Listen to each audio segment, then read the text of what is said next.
Bonjour, bonjour. Petite vidéo anniversaire aujourd'hui. Alors, ça fait 2 ans que je m'intéresse au travail du métal et ça fait 1 an et demi que la petite forge d'Echo est lancée.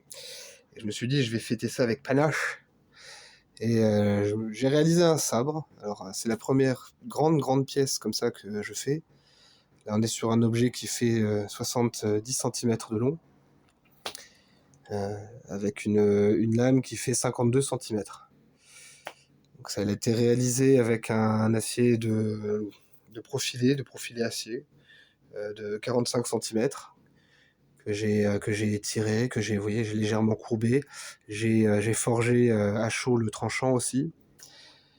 La garde ici, c'est fait avec un morceau de métal de récupération. J'aime bien travailler avec du métal de récupération. C'était un bout de ferraille que j'ai retravaillé, que j'ai courbé, ouais, avec des petites fioritures pour habiller le manche, enfin la poignée. Alors désolé, ouais, ça fait 1 semaine et demie que j'ai une crève carabinée qui veut pas partir. Voilà. Donc là, vous avez 2 jours et demi de travail sous les yeux. C'était quand même assez long. Mais ça m'a permis, moi, de mesurer un peu les progrès réalisés ces derniers mois. Voilà, il y a encore 1 an, faire un couteau, c'était un défi. Et voilà, donc là, j'ai réussi à faire un sabre. Alors, comme j'aime bien souvent dans les vidéos aborder les aspects un peu problématiques, en me disant toujours que ça peut peut-être servir à quelqu'un qui écoutera et qui a envie de se renseigner. Les principales difficultés ici, ça a été quoi? Ça n'a pas été le travail de forge, parce que ça soit finalement que vous fassiez un petit couteau, un grand couteau, un sabre, ça reste les mêmes gestes finalement. Là ici, les difficultés, ça a été surtout de maintenir une bonne chaleur le long du métal. Parce que si c'est très chaud là pendant que vous martelez, mais que là c'est froid et que là c'est froid, ben, vous allez casser, voiler, déformer, machin. Donc il faut quand même que ça soit chauffé sur des grandes distances. Et puis ça a été la question de la trempe surtout. Tremper une telle longueur, ça n'est pas anodin. Donc j'ai dû m'adapter. Alors si vous connaissez un peu la chaîne, vous savez déjà que le foyer a été construit pour être modulable, hein.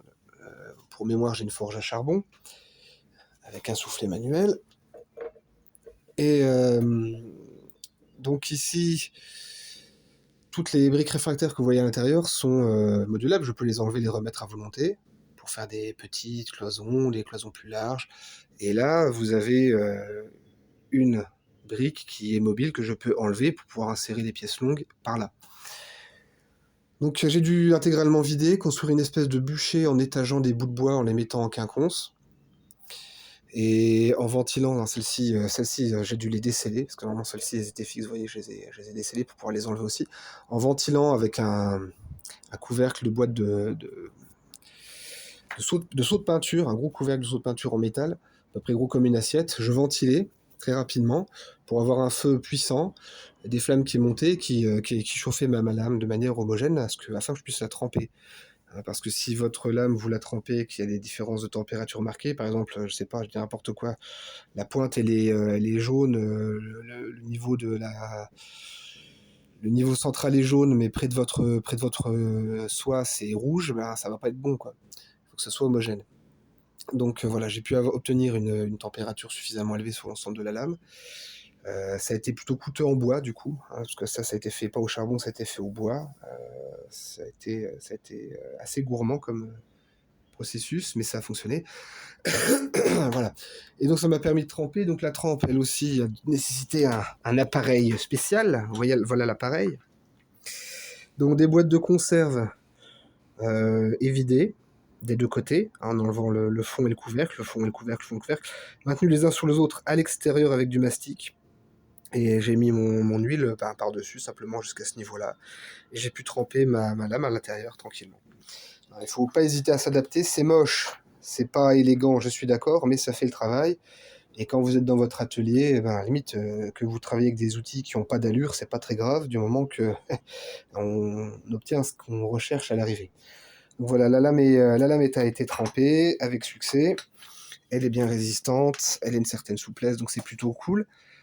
Pour un peu habiller, là, vous voyez, j'ai gravé au burin à chaud, j'ai gravé un petit motif pour habiller la, la base de la lame. Et puis là, bah là, j'ai pas fini, il faudrait que je le finisse.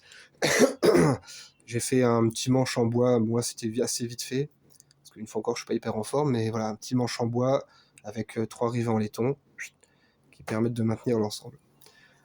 Voilà, donc voilà, petite victoire pour moi, cette espèce de sabre anniversaire, un défi personnel que j'ai réussi et ça fait plutôt du bien au moral. Allez, bonne journée, à bientôt!